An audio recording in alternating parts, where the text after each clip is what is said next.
10 years ago, Payday 2 was released to the world and quickly became a fan favorite amongst everyone who played it. And with Payday 3 on the horizon, I figured why not see how Payday 2 holds up 10 years later.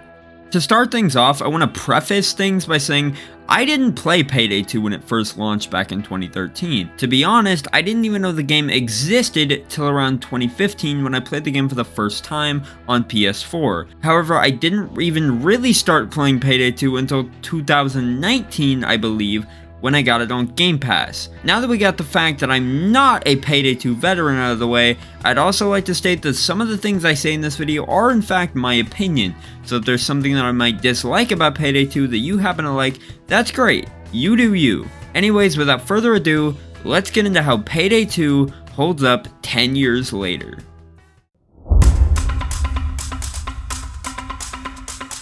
As I said at the beginning of the video, Payday 2 was released 10 years ago on August 13th, 2013. The PS4 and Xbox One releases would come just 2 years later in 2015. However, all of the console versions of the game are pretty much dead in the water. In this video, I'm going to be primarily talking about the PC version since it's the definitive way to play Payday 2, with it having every DLC, a VR mode, which I may make a separate video on in the future, and a whole load of cosmetics which simply aren't in the PS4 and Xbox One versions. Let's talk about the game itself though. Payday 2, to put it simply, still holds up relatively well. Of course, it does show its age in some instances, with its flawed stealth mechanics, and most of the game length being padded out by waiting for a drill to finish opening a door or a safe. But if you can look past all the problems that it has, which I'll get into more in a bit, what you're left with is a fun, solid, and well thought out game. There's enough content to keep you and your friends busy for a long while, including a total of 1,000 plus achievements. Some DLCs even add on more achievements, so the total number of achievements can vary depending on how many DLCs you have. There's also a lot of cosmetics to unlock, such as masks,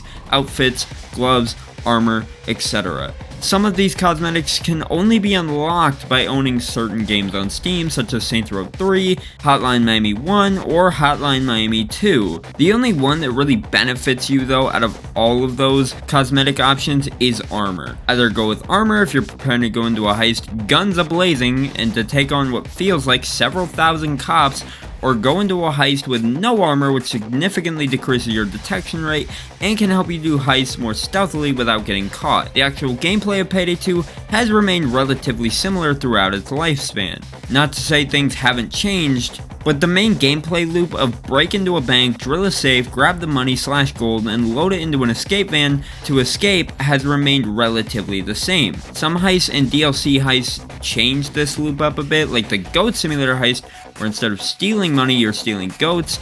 Or if you get bored of the heist, you can cook meth instead, like Walter White and Jesse Pinkman from the hit AMC TV show Breaking Bad. Some heists even mix in the steal money approach with the meth missions, which, if you know what you're doing, you can make a whole lot of money from these types of heists. The only one I know of is the Hotline Miami heist, which is DLC, but it's only $2.99 when not on sale, so it's worth it if you want to make easy money.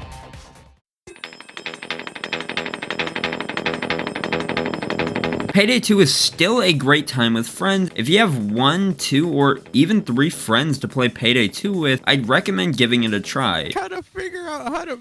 God damn it, I'm chatting again.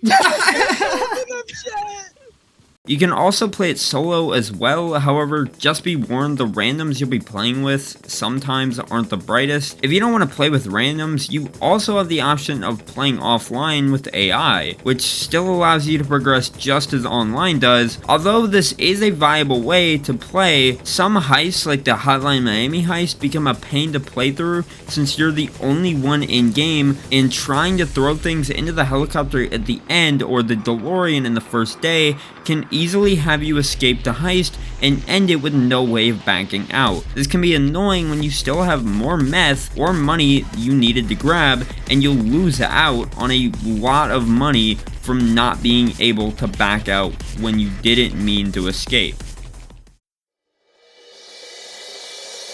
It may not look like it at first glance, but Payday 2 has actually changed a lot in 10 years. For instance, the original 360 and PS3 versions of the game, your AI teammates couldn't even carry bags, which compared to now where you can just throw bags at the AI and they'll carry them around no problem, seems like it was a pain to deal with. The other big change, which is an obvious one with the game being released on Xbox One and PS4 and PC over time, was the visual upgrade. Payday 2, especially on PC, looks leagues better than it did on the 360 and PS3. Just look at this gameplay footage of the 360 version. I'm waiting for you. Don't stick around too long. Okay, time for a smash and grab. We're looking for the agreed amount of jewels from the store. If you want... Yeah, I feel bad for anybody who's still playing the 360 version of Payday 2. This game has been updated a lot to add all new heists, masks, weapons, etc, that weren't in the original releases on the 360 and PS3. Hell, the Xbox One and PS4 versions don't even have all the new content that the PC version has. It's honestly pretty sad since the Xbox One and PS4 versions are still actively being played, but the people playing those versions are getting less content than the people playing on PC.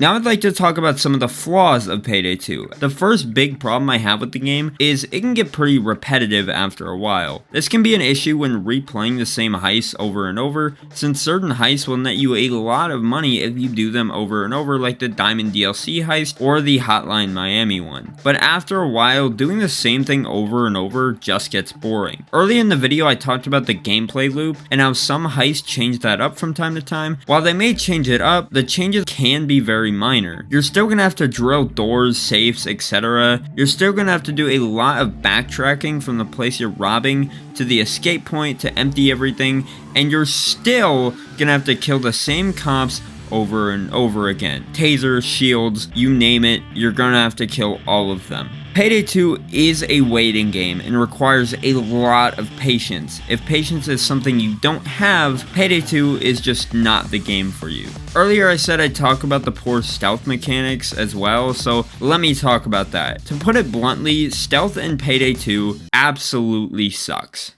Sometimes it feels like no matter what you do or where you are, you're going to set off an alarm. To stealth a mission successfully requires a lot of time, planning, and patience, because unless you know a map by heart, there is no way to stealth it properly. Me and my friend did the car shop heist completely stealth, except for the last part where you're basically forced to go loud, successfully on our third or fourth try. So going stealth is possible, but on bigger maps like the Diamond, good luck.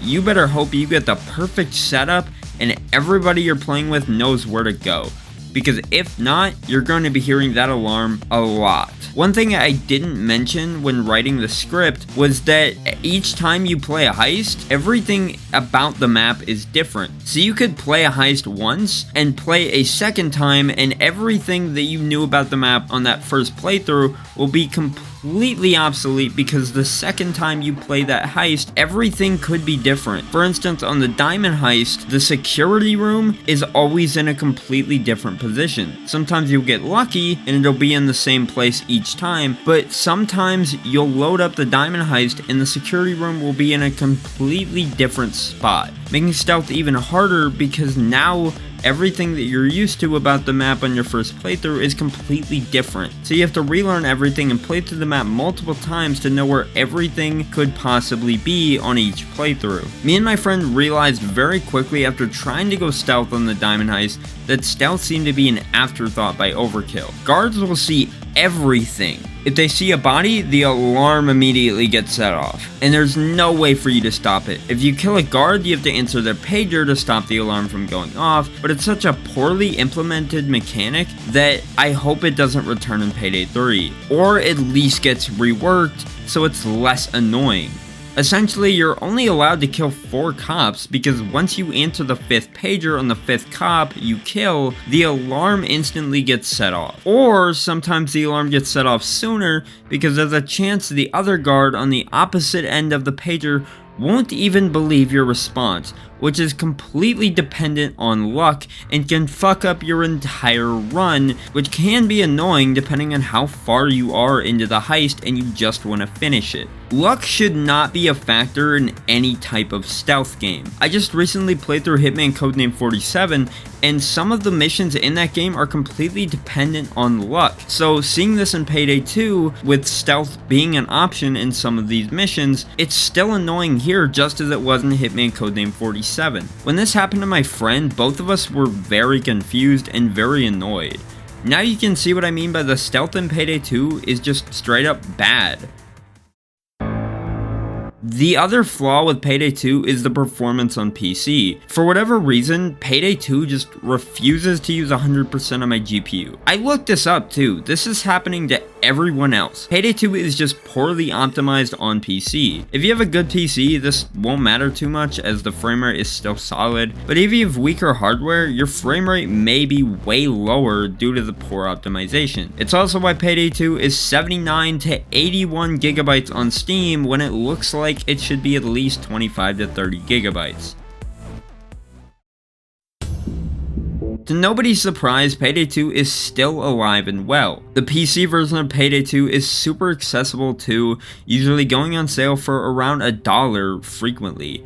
Hell, you can buy it from Steam key sites for around $2, which is a steal when you compare it to its normal $10 price tag. The game still has a strong player base with thousands of players online at any given time. At the time of me writing this script, there's 44,000 players online right now. Once Payday 3 releases though, I do expect the player count to drop somewhat, but that's to be expected. However, Payday 2 is still surprisingly fun, and I wouldn't doubt that even if Payday 3 ends up being really good, people will still go back to Payday 2 simply just due to the fact of how good of a game it was and still is. All in all, Payday 2 holds up pretty well 10 years later.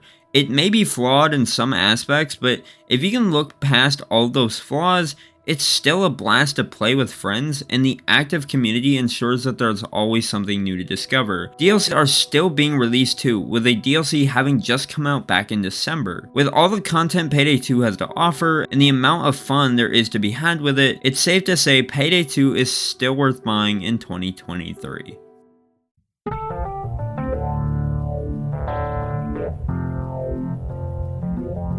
Baby, you know about the autumn, when the leaves are falling down, yeah. Oh, and all the pretty flowers slowly wither to the ground. All the birds that stayed the summer spread their wings and fly away, and the sun that used to shine so bright goes to hide behind the gray.